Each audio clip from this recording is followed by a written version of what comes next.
Well, as the federal government prepares its tax reform plans, it's also preparing the ground in Parliament in anticipation of crucial votes which will determine the fate of its proposals. In the Senate, with Labor and the Greens already declaring they'll fight any increase in the GST, the government will again depend on crossbench Senate votes.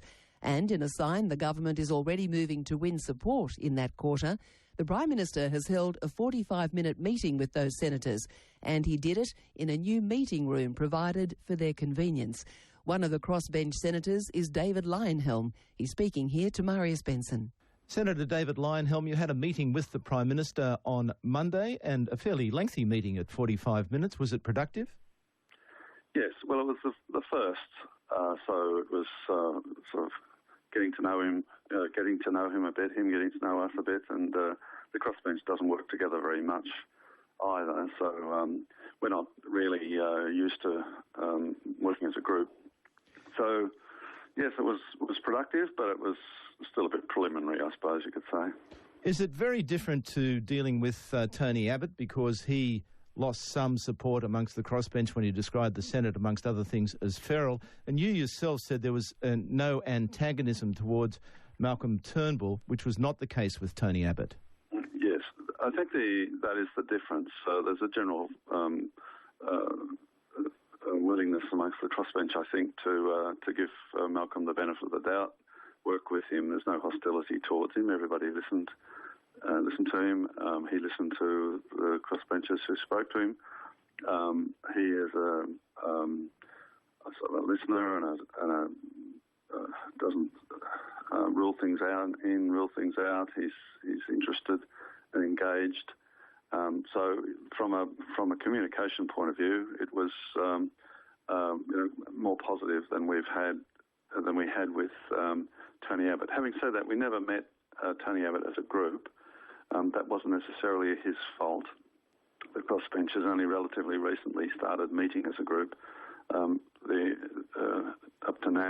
till a few months ago, a few weeks ago, the only time that we got together was when it was organised by, say, Erica Betts or somebody like that to discuss an individual bill. There was a particular issue involved. And beyond that, Bob Day, Dio Wang and I were the only ones that would meet regularly. We've been meeting for quite a long time together. On the specifics around now, tax reform is obviously the principal issue. Is it the case, I seem to remember you saying you are absolutely opposed to any increase in the GST? I'd need a lot of persuading. If we halved the income tax, halved the company tax rate, as compensation for increasing the GST, perhaps I might be persuaded. That's not going to happen, is it? No, that's not going to happen. So I think, in practical terms, an increase in the GST is not on my agenda, and I can't see myself supporting it. The two rules that I apply is I'll never vote for an increase in taxes or a reduction in liberty. Increase in taxes refers to the overall tax burden rather than any individual tax.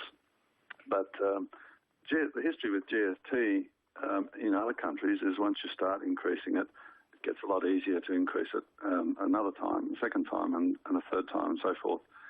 So in Europe, for example, GSTs or VATs or whatever they're called, they're up over 20%, and they haven't got there in one step. They've generally been increased bit by bit, and that's the sort of thing that I'd like to avoid in Australia.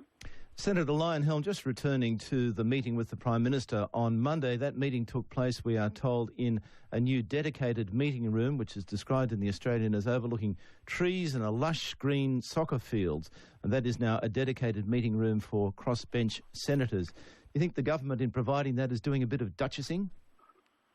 Oh, yes, quite possibly. I don't know what prompted it. I haven't actually found out the source of that idea.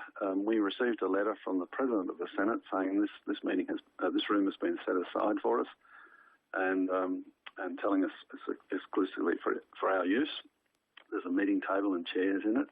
There's nothing much else special about it other than that there's a table, as I said, a reasonable sized table and chairs in it.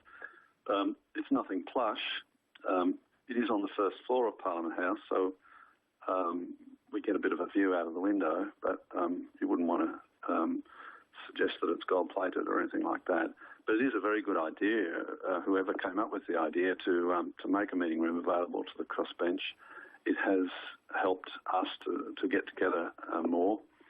We were meeting in each other's offices when we met previously. But there's also a little bit of coincidence about it. The crossbench has been very individual up to now. We haven't really seen ourselves as a group and got together except on individual issues. We're now realising, more of us are realising, I think, that we can achieve more by working together and talking to each other more. That coincided to some extent with the meeting room availability. So it's sort of, a happy coincidence, I think. Senator David Leyonhjelm, thanks very much. My pleasure. Crossbench Senator David Leyonhjelm speaking there to Marius Benson.